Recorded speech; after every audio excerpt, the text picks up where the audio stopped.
Istana negara kita yang Bapak Presiden Jokowi berkantor itu nggak ada title-nya. Nanti kalau tiba-tiba cucunya Dendels datang bilang ini punya saya, bisa. Waktu itu hampir semua kementerian lembaga punya barang-barang milik negara yang dikerjasamakan dengan swasta, menghasilkan penerimaan terus masuk duit pejabatnya, nggak masuk dalam laporan keuangan. Hilangkan banyak aset negara, Sri Mulyani sentil rezim Orde Baru.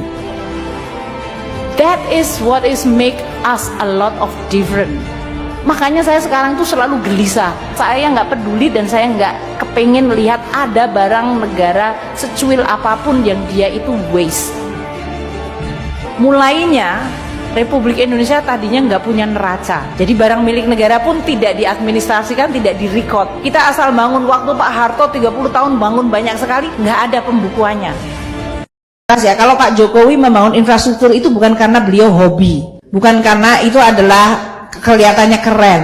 Tapi Indonesia dari sisi dunia, kalau Anda lihat the same emerging country dengan income per kapita yang sama, dan kemudian kita lihat rata-rata kualitas infrastruktur di banyak negara di dunia, katakanlah kita bikin garis lurus gini ya, Faras ya namanya, betul ya, Faras.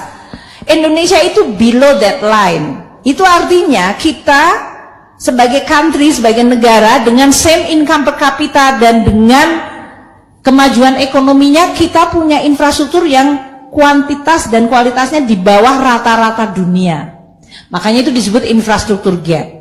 Makanya kalau kita membangun itu bukan karena kita kepengen atau apa, tapi itu adalah necessity, itu kebutuhan dari Republik ini. Kalau kita lihat Indonesia dengan kepulauan lebih dari 17.000 konektif. Saya pernah tinggal di Amerika cukup lama.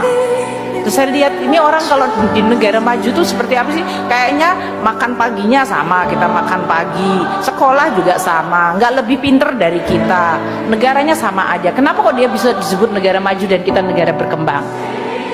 Kalau saya perhatiin sistemnya adalah mereka tuh asetnya kerja keras, orangnya kerja biasa-biasa aja. Kalau di Republik kita orang kerja keras banget, asetnya tidur-tidur aja. So that is the difference. The economic system membuat mereka make sure bahwa semua aset have to work extremely hard. Nggak ada uang nganggur, nggak ada space nganggur, nggak ada barang nganggur, nggak ada capital nganggur. They work very hard sehingga orangnya bisa kerja biasa aja dan kemudian dia bisa take vacation. Kalau di Republik kita nggak pernah vacation, kerja terus asetnya tidur.